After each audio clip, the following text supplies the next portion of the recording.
Welcome everybody to our panel discussion, which is on the diversity, equality and inclusion. And the introduction was done already.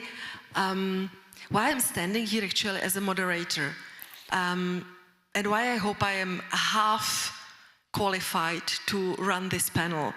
I have a technical background and I have grown up among men in the male-dominated industries. I studied, we were like 5, 6 girls among 30, 50 boys. So I always thought like, it's natural that you progress and you make your career, that it's easy. And then I realized later in the career, it's not so easy for everybody. And that is very important to create space for more diversity in the organizations. And I would like to actually start the discussion with you, Lola.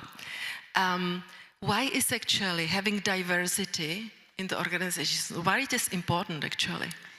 I mean, right now there have been already many studies done on benefits of diversity, and they range from revenues, better profits for the companies.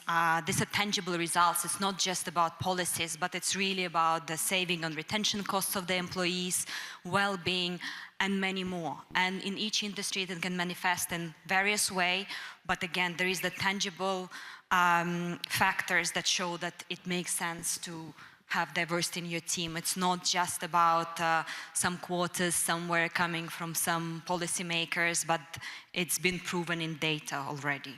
Mm-hmm. What do we mean actually by diversity? It's such a almost sometimes overused word, isn't it? Do you know what does it really mean? Is it the empty word in the meantime? And I think, Arta, maybe it might be an interesting question for you, coming especially from Kosovo, working in the global company where you are meeting different cultures. And so what does it mean really for you? And what are your experiences? Sure, thank you for the question, and thank you for having me. Narwhal Network is a company that is based in New York. We are 3 co-founders. One is sitting in New York. The other one, Andrej, who was a speaker here, is in Slovenia, and I'm in Kosovo. So as you can see, we have the gender balance, and we really have this inclusion aspect of being sort of a global company. It is challenging to work in different countries and to have different views, because I believe the biggest difference when it comes to this being diverse, how I view diversity, is the cultural aspect. Like, United States is very different from the Balkans culture. So, you know, it's, I would say they're more into transactional kind of relationships and things that have to be fast and all that. Whereas in Kosovo, we still enjoy that long coffee and maybe give so much advices for free for everyone, because we just feel like this is friendship. It's not really like I'm providing with something that is valuable. Although my experience might be very important for this other person, but we just do not think it that way. And then I think it really helps in the company to view in different perspective. Very shortly, I will explain one case. I was having a meeting with a friend of mine who was a future client for us. And then I was talking to Ethan, who is the co-founder. Then he said, so you have a deal with them or not? And I said, well, they are interested, but they wanted to have more information on how we view that. And he's like, oh, so you're giving free consultancy? And I'm like, it is not free consultancy. He's my friend. Like, obviously, I'm going to tell how to do that. So there are several cases where you see the differences, you see this diversity. But in both situations, I think we're learning from each other. So that's the most important message from this diversity inclusion in the company that I have. Thank you. Marianne, you are the founder of GeForce, and I guess you work a lot with startups, right?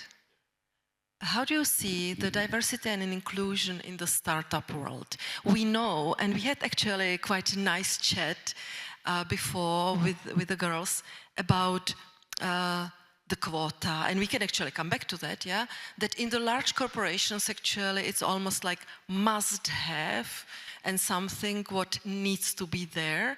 But actually startups, as Arta said on the backstage, they can do whatever they want to. So do you see that they are kind of naturally inclining to more diversity, equity and inclusion, or not really, or it differs? It's a very good question. I think maybe I'm biased. We are now closing investment into a company which are 2 female founders from San Francisco. The one before was 2 female founders from Atlanta. We have a black founder. I had a call with him earlier today. I think it's extremely important, and we have discussions in our organization about this, and we have tough discussions. I'm not always winning these arguments. I'm trying to be extremely focused with our organization to forget about race, ethnicity, about your gender. It's about diversity of thought and experiences. And my team doesn't always agree with me, but I'm very strict on that and try to be really explaining to them. The first 5 colleagues in my team were females. And what we are looking for is somebody who has a superpower, who is better than us in anything else, and we should not be looking at what is their background, what is their race or gender.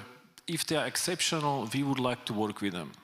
And it doesn't translate much, so sometimes it sounds bad, you know, but we have a person in our team, in the deal flow team, who is a German guy who doesn't hear, he's deaf, you know. We have Zoom calls with him because he sees subtitles. But his experience is making our company better. And 2/3 of our colleagues are females, and they are way better than any other guys we could find. But we try to focus on other better than anybody else, and we should go for this, once again, diversity in experience and in skills they have.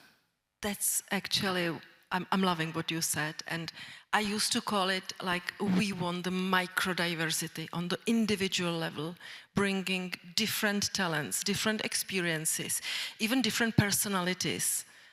Somebody might be introverted, somebody extroverted. We need all people really, and it makes really the organizations and teams very powerful and very rich. Before we Maybe I just wanted to follow up on what we just discussed. I mean, first of all, it's amazing to hear that you really make a good efforts in your organization and the startups that you're working to make it as diverse as possible, because you already believe and see the benefit of it. I think in reality, there is a big gap in what's happening, especially in entrepreneurship, about the diversity. There's lots of, again, data now coming on how immigrant founders are resilient, or that female founders outperform male founders like 3-1 in terms of returns on investment or profitability. But at the same time, there is so much systematic barriers, from access to funding to I don't know, all other biases and stereotypes, and it's something that is getting addressed, but unfortunately slowly. But it's nice to know that more efforts is done.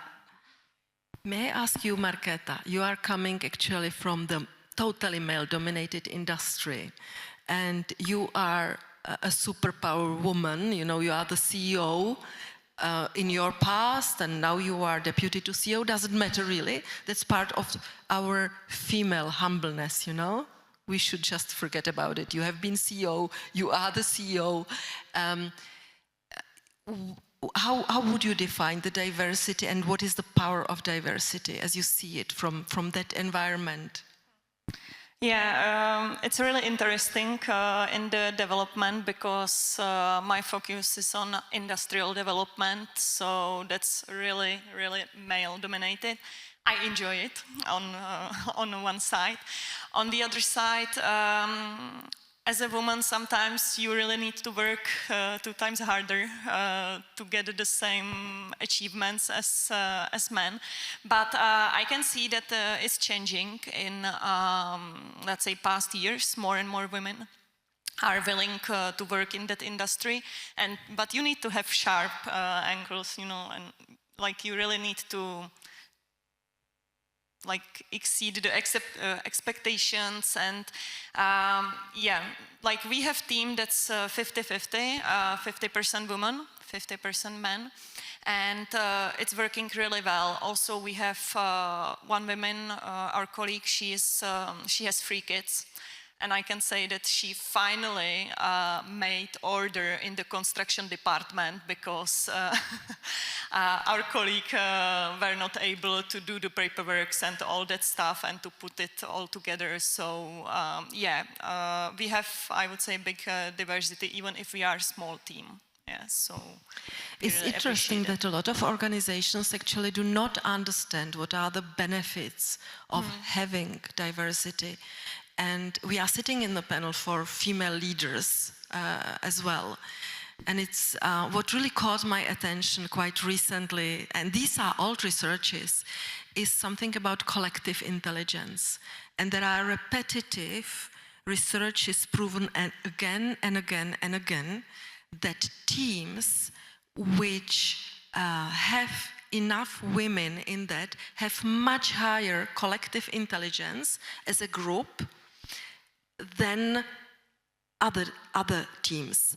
And the thing which actually women are typically, and it's very important, typically bringing on the table is ability to communicate on an equal level and to share the attention and give everybody the same space in communication. And if this happens, this is really the prerequisite for the teams to be extremely intelligent and then productive or innovative or whatever you want from them. We have also the proofs about the end performance. Still, a lot of companies are not recognizing them. And I have met actually, I'm mentoring, you know, SMEs and large corporations and startups, and I quite often actually hear from the companies, where is the board, just the male board, they say, yeah, but women don't want to join us. We cannot find them. Yep. Okay. Can you somehow try to link it to the culture in such a company? Is that an factor? Thank you for the question. The quota is a positive discrimination. I don't like to have quotas. I don't even like to talk about a women founder, a women CEO. But unfortunately, we have a long road to go until the female CEO is, the female part is crossed and we just say CEO without having the gender first, because we never say male CEO, we always say female CEO. However, in developing countries, it is a must to have quotas.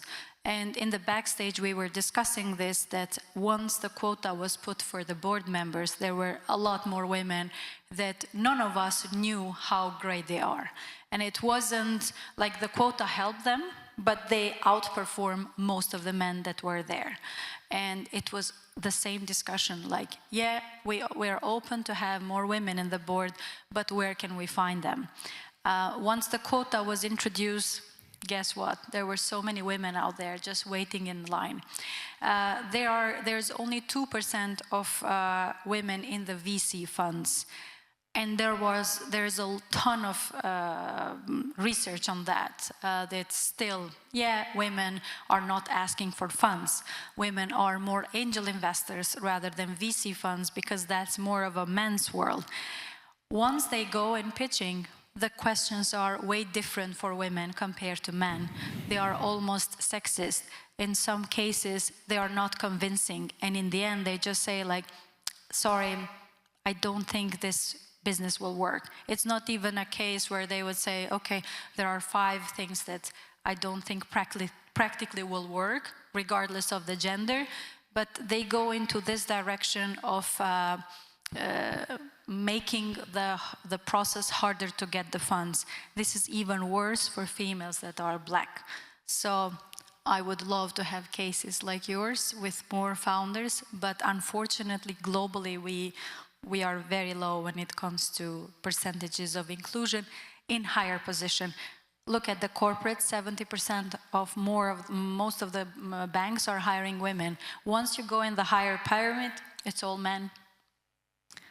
Actually, we are very good at the lower levels in the corporations, that you have a lot of women, because we are known to be able to take the project and make it happen successfully, you know, and that we care, and that we are creating environment where people like to work actually more often, right?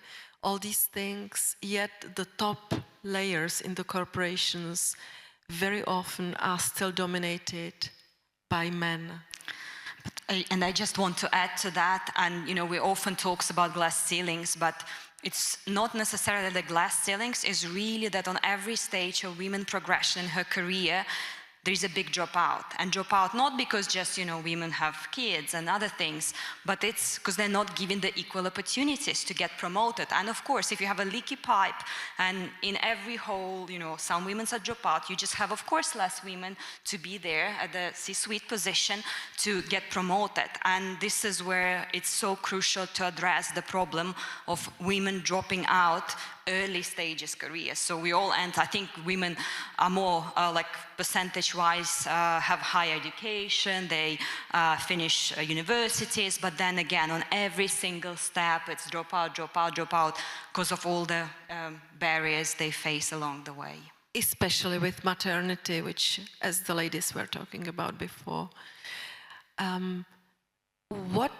You know, if we assume that the company does not want to discriminate, really, doesn't matter whether it's a corporation or mid-sized company, what do you think they can do actually to have the environment where women will want actually to apply for the high positions?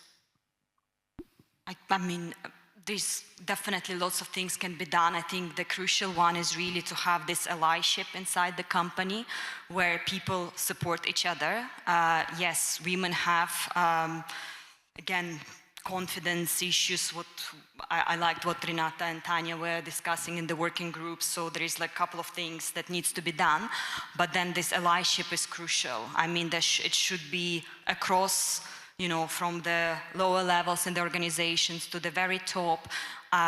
People just need to be, you know, like everyone needs to get credit for what they do. It needs to be a safe space in the company to voice and speak up. So there, of course, on the HR level, lots of programs where they, like the companies can work with some systematic efforts. But to me, it all comes down just to company culture where everyone is willing to support each other. So there is no this, I don't know, bro clubs and then maybe some women or women don't support women. It just has to be, you know, this allyship on this level. This is great. Marianne, you wanted to add something? I just want to be constructively adding to the conversation. I'm not a big fan of quotas because common sense, if you have a board which is balanced with both genders, it's just a better board. You know, and anybody who doesn't see that and they have only males, it's their fault. You know, so but doing quota is probably not solving it for most of the companies, but the best performing companies, you will see those balanced boards. When it comes to how can you make it easier, what I noticed, maybe I'm just biased, is if you have a very strong mission, you know, if you start with a purpose. I noticed guys are very ambitious, more money-oriented ambitious. The females we've seen, or the female colleagues we have, is if a strong mission, they tend to have a very strong purpose-driven ambition. And our mission is very simple. We want to help the planet to move the needle in lowering of greenhouse gas emissions by investing in the great companies, helping them scale. And we do that, and then we have lots of applications from all over the world. And how we can help that is, if you, let's say, a small company in Brno or Ostrava or some small city, obviously you're going to have a limit of how many great females you can hire.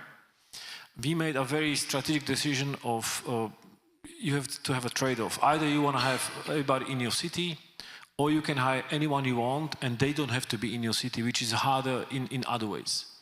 So our team is anywhere in the world.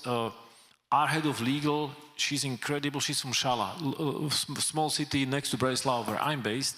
But if I would want her to be working from Bratislava, she would now work for us. She spent 6 months in a year in Sydney and 6 months in London. She's working for us and she's amazing. And we have another colleague in a remote village working for us. And so basically what we decided strategically is we want to make it easy for anybody to apply, and then the pool of people who apply will be more special. And then if you look for these superpowers, it's going to be much easier for us to hire also a balanced company in both genders. Yeah. Also, it's not such a long time ago, we had a meeting with one client, the CEO of the production company, and we are in the middle of the meeting, and it was like 1 woman and 8 men. And at the end, when my CEO finished his speech or the discussion, the CEO of the production company is saying, you know, it's really nice what you are telling to us, but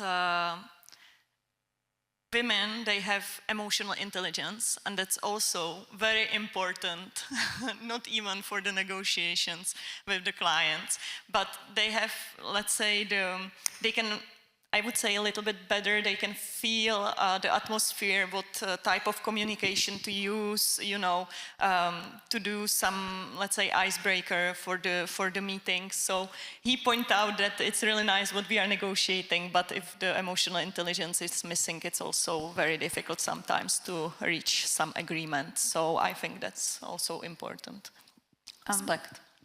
If I can just interlink with what we're doing at the Narwhal Network, we are actually helping the portfolio management, which is in large amount women are more affected, because I believe that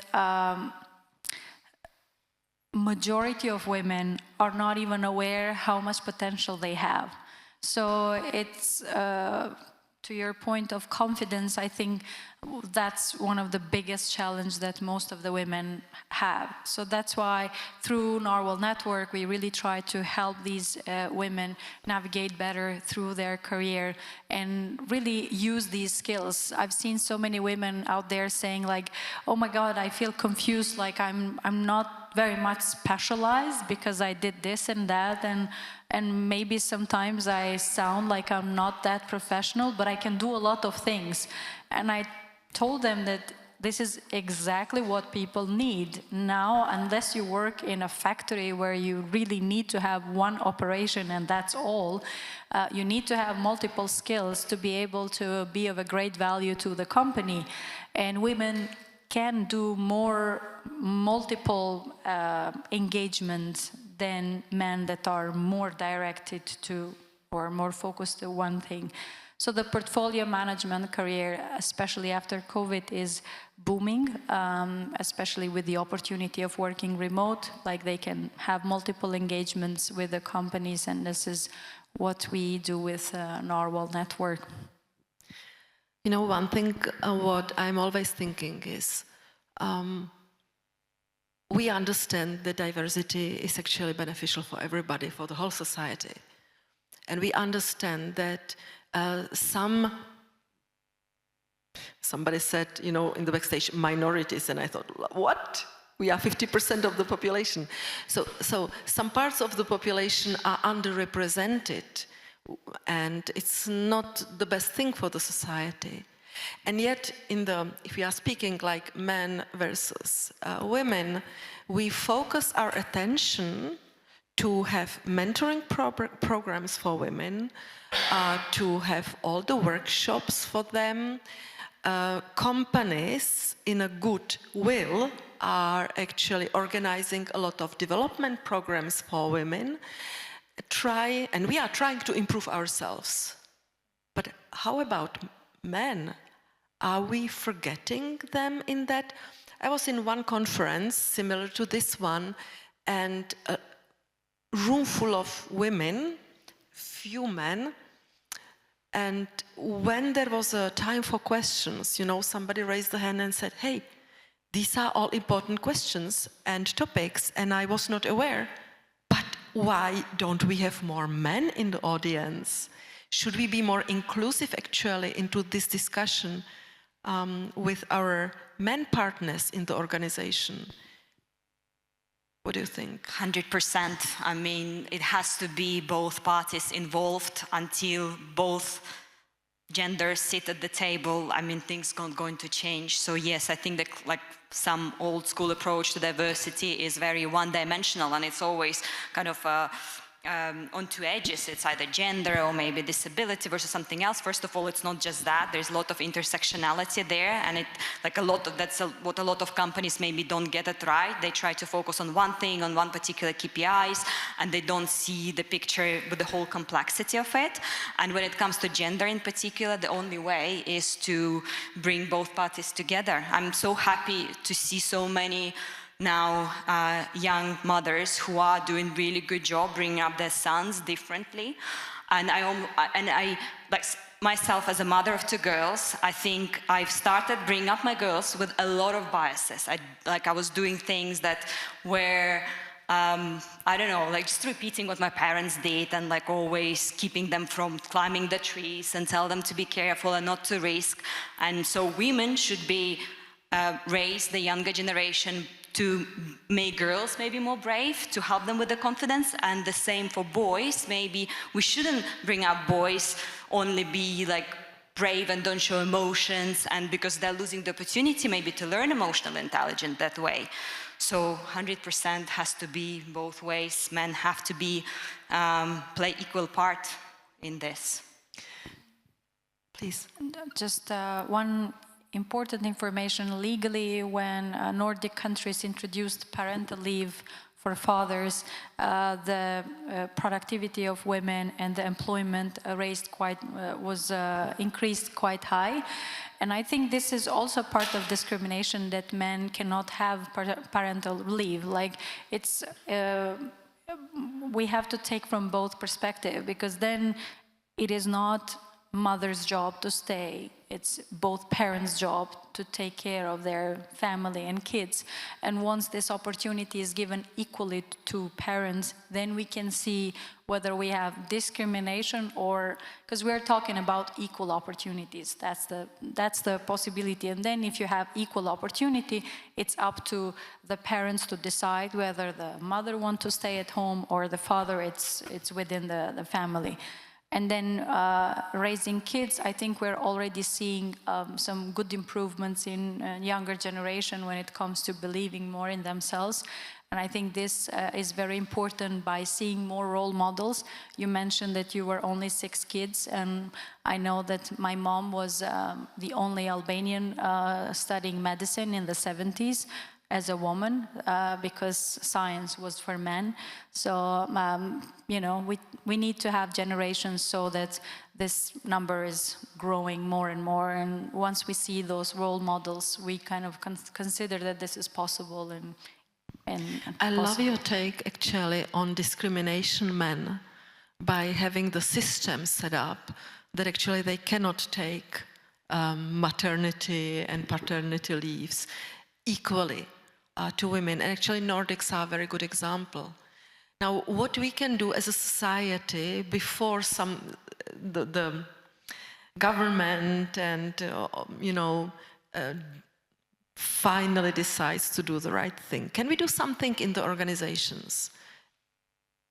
I think we have to start with examining own biases. I mean, it's like we don't know what we don't know. So of course we may not be aware of social diversity, of certain diversity related biases, stereotypes. So it's good maybe each company to have those kind of workshops where you tell and share experiences about that some unconscious beliefs that we all may hold, whether it is from fathers not taking parental leave, or maybe mothers cannot work with a small baby, and those kind of things, because many of us just have, just unconscious about all of these things.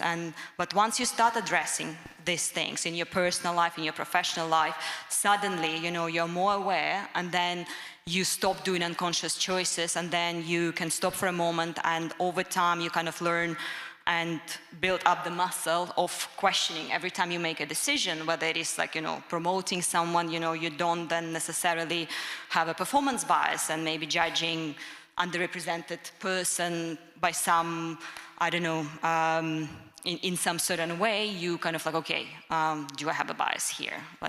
And then, try to make the decisions really based on person's abilities and not on some other identity. I would just like to add one more thing. Everything starts with jokes.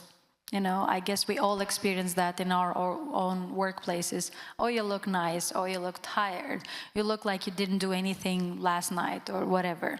And I think we have to be very cautious and very educative, in general, to know the borderline between having fun and having that mutual joke / humiliating someone or making the other person feel bad about it. I think this is even more vivid when it comes to women that do have a lot of labeling every single day. You mentioned kind of investigating the biases and stuff like that. I'm wondering, in the startup world, we need to grow fast. We have very limited resources, no time for BS. Do we have time really to investigate the biases, or are there actually very smart shortcuts how to make sure there is the right culture in the organization? Yes, but what kind of biases do you have in mind? What biases do you have in mind, Lola? I mean, there are quite a few. When it comes to funding access, you will have ability biases, performance biases, that women get way less funding just because they have to pitch in front of a male panel of investors who will ask her prevention questions instead of growth questions, or, they will ask sexist questions, or I don't know, all kind of stuff. So maybe that's the one the most common. I think it's important to start from the healthy base, and the healthy baseline is having aligned incentives for everybody. And once we have that in a startup, then everybody wins, because everybody is is involved with achieving this common goal. And if you go and you speak to an investor who is sexist, you should just leave immediately, because is this a good sign of an investor? I would probably not want to work with him. And what's important is following through, because you might think, yeah, okay, he's sexist, but we need the money. You should not compromise on that. Anywhere you have a bias, if you have really healthy values, you just walk away. And it's not just you as a female part of your company, but also your male colleagues, because if the incentives are aligned and you have the real objectives to achieve, you don't have time for biases, and the moment they come, you just respond in the same way like anybody who is a common guy, with a common sense person would respond. I think there is now even a few startups who are doing platforms for VCs and other investors to rate if they're female-led startups friendly. So before taking the meeting with investors, women can actually check and see if they should just skip that meeting and only work with those who are aligned in terms of the incentives. But I'm going to give you one example which is shocking. Steve Jobs would ask you in an interview, hey, do you masturbate? Do you know why? Because he wants to see how you respond to a question like that. He's not sexist, he just wants to see if you get outraged, if you get excited, or if you get angry, and he was doing that, but it's a test, it's not really what he means. Can I add, I totally felt for the last 15 years, all of the conversation with majority of the jobs that I did. Fully agree, always tell all the women, you have to have your own walls and you have to know how to react to these.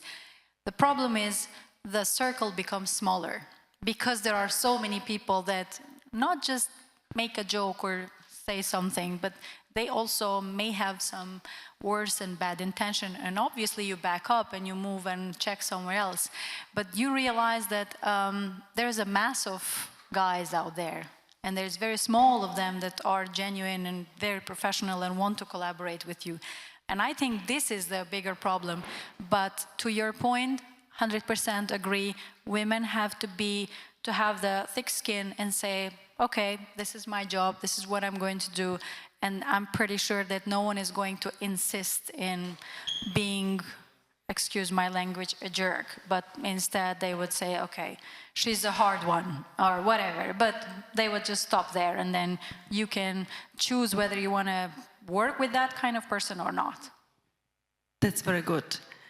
Since we are running to the end, I wanted to ask each of you to give maybe one tip to people in the audience, what they can do tomorrow to be able to help create more inclusive, equal and diverse environment.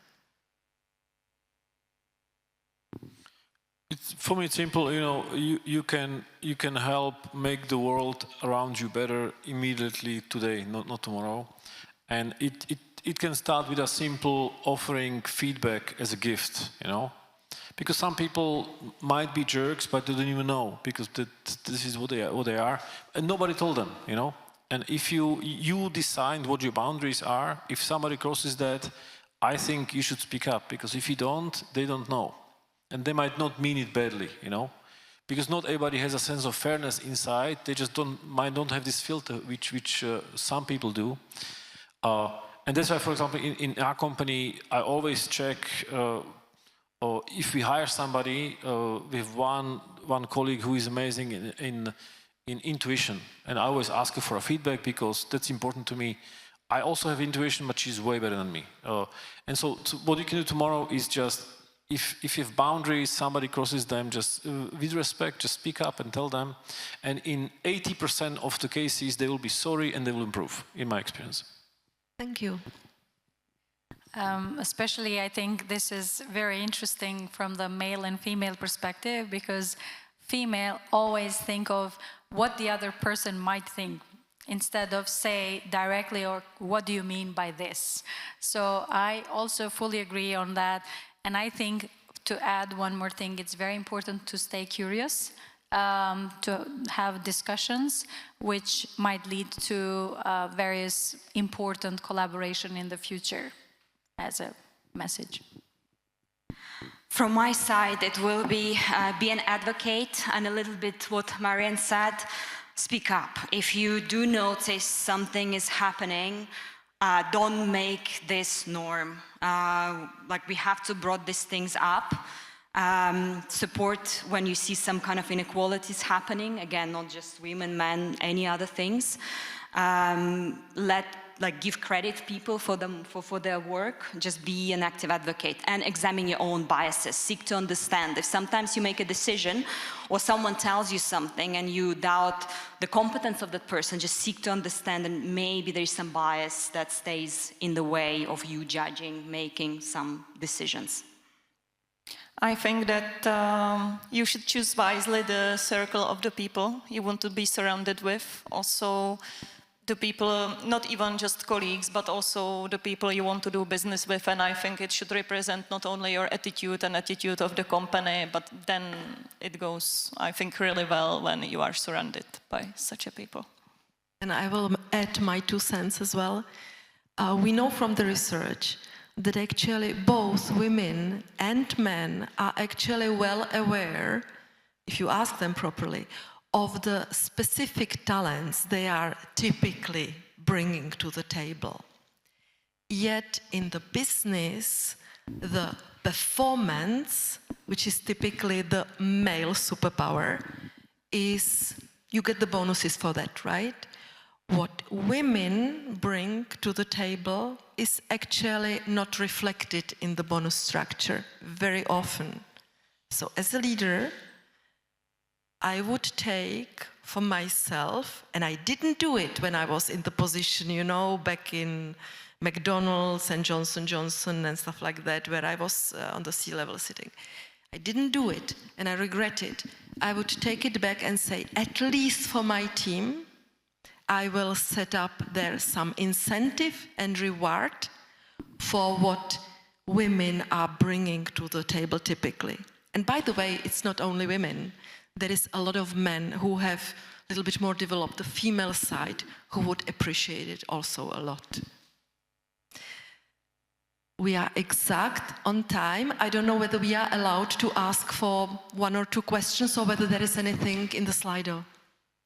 I haven't received any question via Slido, so I'm looking at you. If there is any question, or if you're tired already and looking for the networking part, probably the second option is the right one. So I would thank you all. Thank you to Marianne, Arta, Lola, Markéta, and Ivana. Thank you.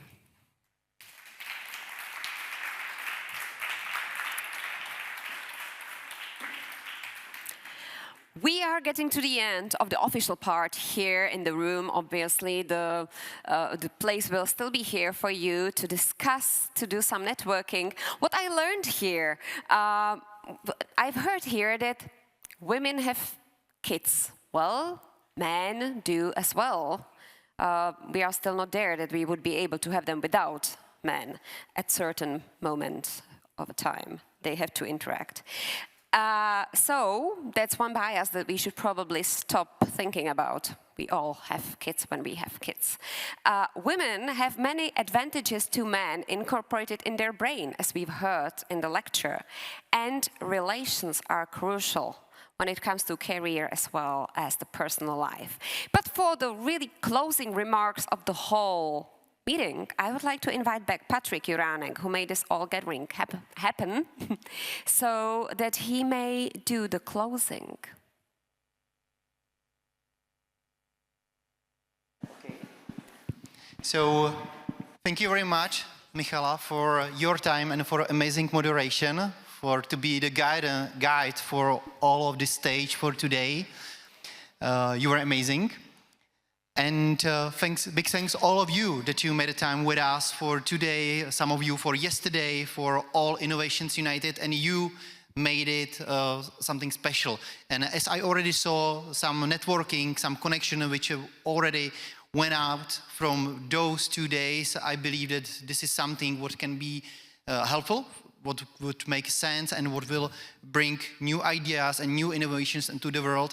And especially when I saw like the couple of last panels here, as well the power couple, it was as well something interesting to me. And one of the latest notes which I was aware was be curious. So definitely this is something what as well I would leave to hear for this conference. And of course, if there's anything else how we can be helpful to you, join us for the next events or just come to us. We'll stay here for the next few hours. Thank you very much. Enjoy the rest of the day, and yeah, keep innovating. Thank you. Bye, guys. Patrick Juranek, thank you, and good luck with everything you plan for yourself.